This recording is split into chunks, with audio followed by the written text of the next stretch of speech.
2026, né? Eu acho que não tem como a gente começar a falar depois a gente faz aquela volta e começa a falar sobre os rumos do país e coisas um pouco mais estruturais, mas como é que tá o clima em Brasília para 2026? Aí a gente tem escutado bastante coisa, Lula não vai ser candidato, Tarcísio no meio dessa história, e o que Renan, você tá achando do ponto de vista estrutural, do que tá acontecendo com o Brasil nessa próxima eleição de 2026? É um ponto de virada mesmo do país ou não? A gente tá vendo mais do mesmo? Acho que a gente poderia começar assim. Acho que começando com Brasília, né? Eu tenho uma posição. Aliás, eu não me lembro a posição do Renan sobre isso, mas eu tenho uma posição minoritária dentro do MBL de ser um dos que dizem. Ser um dos que não. O primeiro a dizer, e o mais ferrenho defensor da tese de que Lula não é candidato. Verdade. De que Lula tem duas questões aí centrais para ele não ser candidato. Primeiro, a mesma questão de saúde, primeira questão mesmo de estar velho e não aguentar mais uma campanha presidencial. Eu escutei de um petista de alta plumagem, por assim dizer, que quando você tá num banquinho no banheiro cortando a sua unha e corre risco de vida, é arriscado você disputar uma campanha presidencial, né?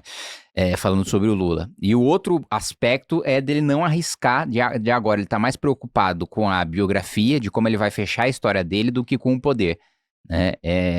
Ele tá mais preocupado em não terminar a vida dele com uma derrota. E aí vários veículos de imprensa perguntam, pô, mas como o Lula vai fechar com uma derrota, pode estar preocupado com isso se ele está em primeiro agora? Nunca um presidente da República com esse nível de antecipação da eleição teve tão mal na pesquisa eleitoral. Todo presidente que vai disputar a eleição está numa distância muito grande do segundo lugar com esse nível de antecedência das eleições. Porque pesquisa eleitoral com esse tempo todo antes da eleição é basicamente recall. É basicamente saber recall e saber rejeição, né? E se as pessoas, com o presidente da República no cargo, ainda ele fica empatado tecnicamente com seus concorrentes, com esse tempo todo antes da eleição, significa que ele tá mal. Outros presidentes estavam muito melhor antes desse período. Mesmo o Bolsonaro, que perdeu as eleições, nesse período estava melhor do que o Lula. Então, esse é um aspecto. O outro aspecto é a grande esperança do Centrão de que o Tarcísio seja candidato. Mas o Tarcísio, ele deixa muito claro que só é candidato se tiver 100% do apoio do Bolsonaro. Nas últimas semanas ele tem se dedicado a fazer o beijamão para ter o apoio do Bolsonaro. Sentiu a porrada do Eduardo, sentiu a porrada do Carlos. O Eduardo ainda tá no delírio de que ele pode ser candidato, de que as sanções que o Trump vai impor vão ser tão grandes que vai reverter a prisão do Bolsonaro, a sua inelegibilidade. Quer dizer, a inelegibilidade, eu não sei se o próprio Eduardo tá tão interessado em derrubar a inelegibilidade do próprio pai, porque ele quer ser o candidato.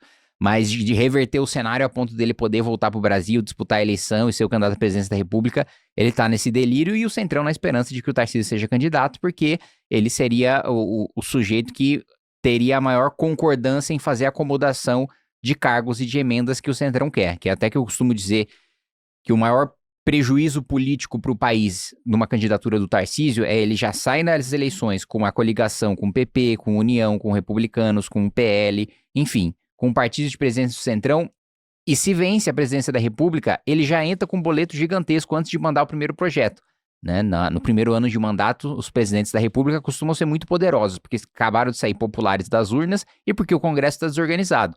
Mas, no caso do Tarcísio, ele já vai entrar devendo um boleto gigantesco por causa do próprio tamanho da sua coligação, antes sequer de mandar um projeto, sabendo que o primeiro projeto vai ser extremamente impopular e extremamente desgastante, que vai ser desvincular o orçamento e cortar a despesa pública, inclusive de área social, antes dele assumir o mandato. Ele vai ter que fazer uma PEC da transição às avessas. Antes dele assumir, ainda nessa legislatura, o próximo presidente da República vai ter que aprovar uma PEC de transição que, em vez de afrouxar os gastos, como fez o do Lula, e abrir espaço para gasto, vai ter que contrair espaço para gasto. E contrair, inclusive, na área social, coisa que é muito impopular dentro do Centrão e que vai fazer com que o presidente apanhe muito das esquerdas. Eu quase vou fazer uma entrevista com ele aqui, porque... mas você acha que ele conseguiria meter uma PEC da transição durante a transição num governo Lula pra ele? Eu acho que assim, não tem o que fazer. Não, quem vencer vai ter que fazer isso. Eu sei, mas o PT teria que combinar o Lula... Vamos supor, o Lula perdeu a eleição, ou o Haddad perdeu a eleição. Eu tô aqui de entrevista, posso aqui? Vai, fica à vontade. Assim, aí esses caras vão pegar e... Bom, perdemos, é isso aí... agora vamos passar esse negócio altamente impopular aqui. Não, mas aí eles vão lutar contra, eles vão fazer oposição. Só que aí o Centrão vai cobrar sua fatura pra votar junto com o Tarcísio. Não precisa ter a anuência Entendi. assim como não precisou da anuência do Bolsonaro Sim. para aprovar a PEC da transição, Sim. porque, né, Sim, rei morto, rei posto, sim, da mesma maneira, sim. a base de hoje, depois da eleição, vira oposição. Sim. E aí mesmo a galera que perdeu a eleição pra deputado, ela vai estar fazendo as composições pós-eleição. Imagina, quem perdeu é que tá vendendo até a mãe. É. Fala, puta, não tem mais mandato, minha única oportunidade de negociar cargo é agora com o novo presidente pós-eleição. Vocês, nesse cenário de Lula não ser mais candidato, aí você citou o Haddad. Vocês imaginam que seria um Haddad ou poderia ser o vice do Lula hoje, que não é um cara do PT, mas que aparece ali hoje como o braço direito ali do Lula, já que tá na vice-presidência? Vocês acham Eu possível esse duvido. cenário? A natureza do PT, várias vezes, o Ciro Gomes fez essa aposta 2 vezes e ele se ferrou. O PT é hegemônico. E o PT nunca errou em ser hegemônico. Não tô falando do sentido estratégico pra eles, né? Se eles pegarem no papel, um petista vai argumentar: olha, toda vez que eu fui hegemônico, eu venci ou fiquei em segundo.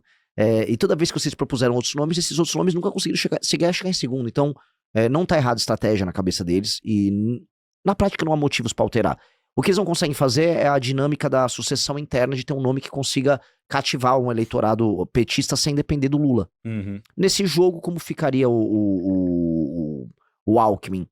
Ele é um cara que não foi confiável nem pro próprio campo dele, né? Eles entregariam pro PSB uma prerrogativa de liderança nesse processo, com eleitores no Nordeste votando num partido que já tem uma existência, vamos dizer, e vitórias eleitorais recorrentes nos estados do Nordeste.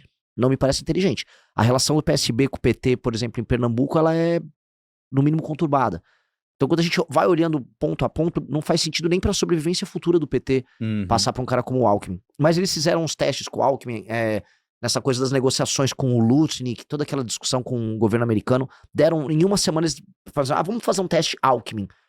E eu não sei se teve efeitos nacionais. O que a gente viu foi uma pesquisa depois muito boa pro Alckmin no governo de São Paulo, em que ele aparece próximo do Tarcísio no segundo turno. E eu acho que essa pesquisa, inclusive, tem contornos na cabeça do Tarcísio nas decisões que ele vai tomar para as eleições de 26, porque ele saiu da posição de antifragilidade, em que ele tinha uma eleição certa, na cabeça de muita gente, no primeiro turno em São Paulo, e uma eleição, e aí ele poderia se dar o direito de negociar a eleição para presidente.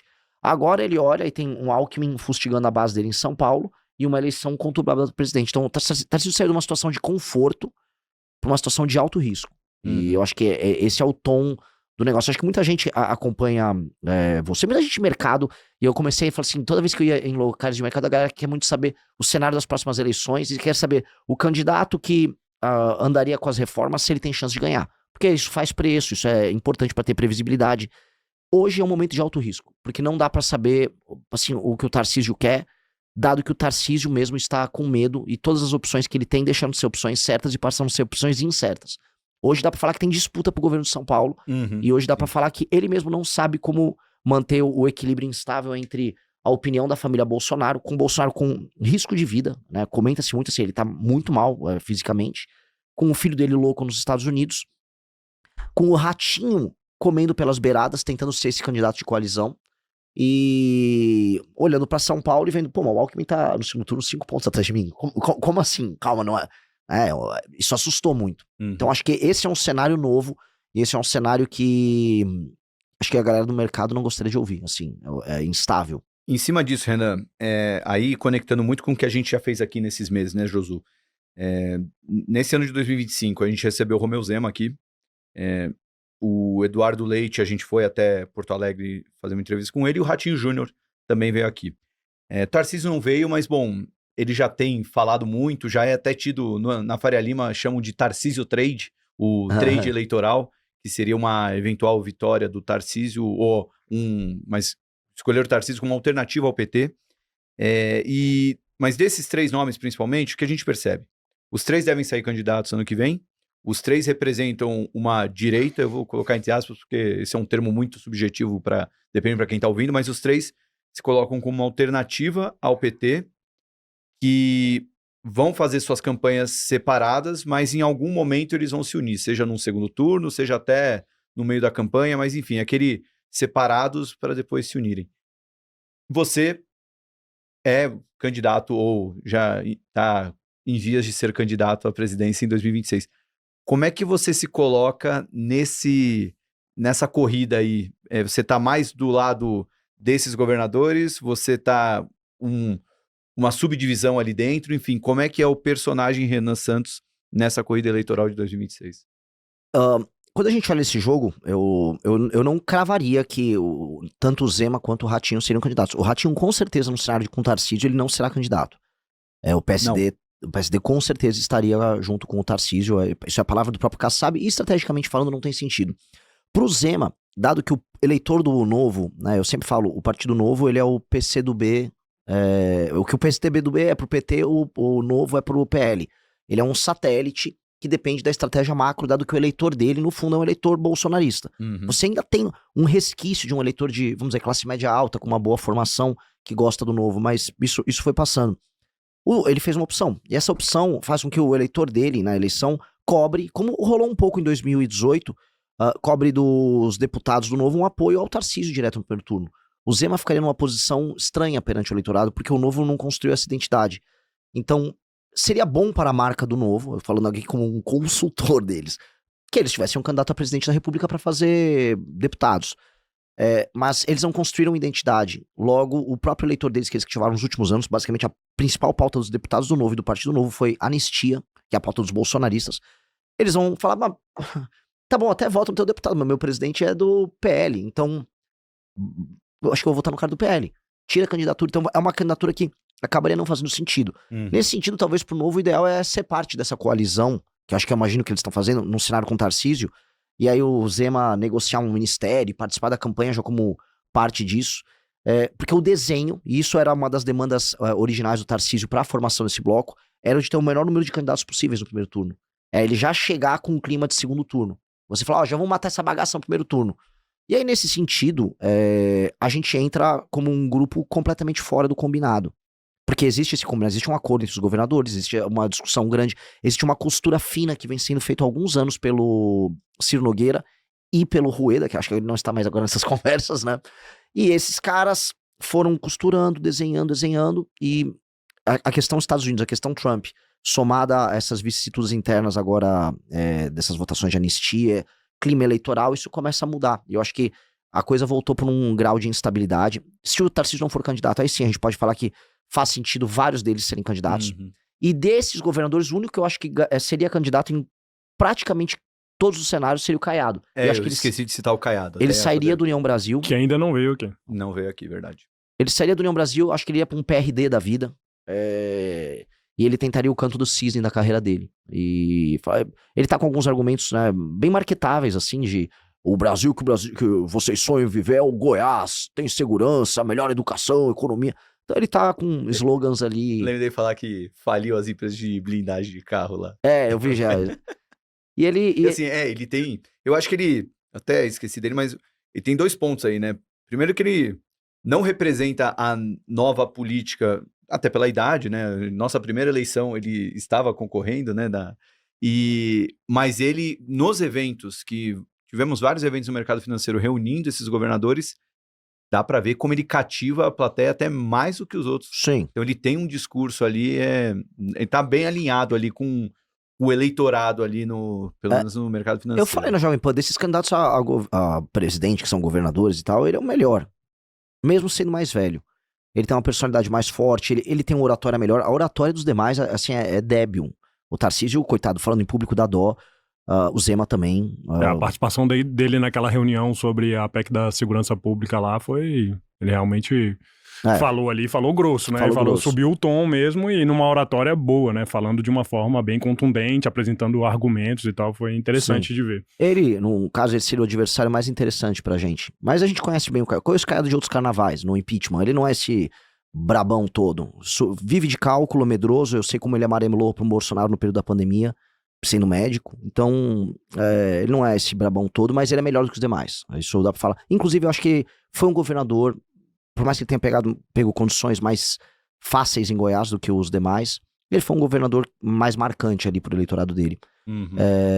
Assim, o cenário pra gente é bem simples. A gente não tá combinado com ninguém ali.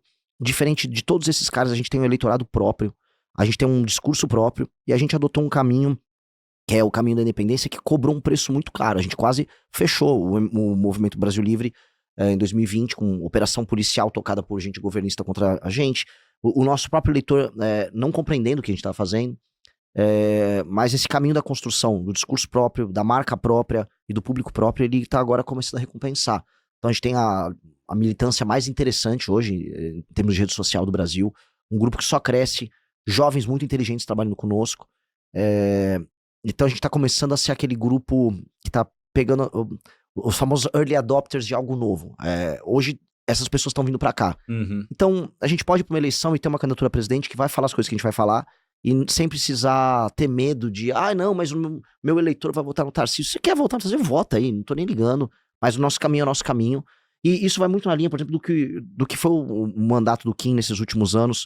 Mesmo essa semana a gente viu isso. Pintou essa PEC da blindagem. A direita oficialmente adotou um caminho próprio corrupção.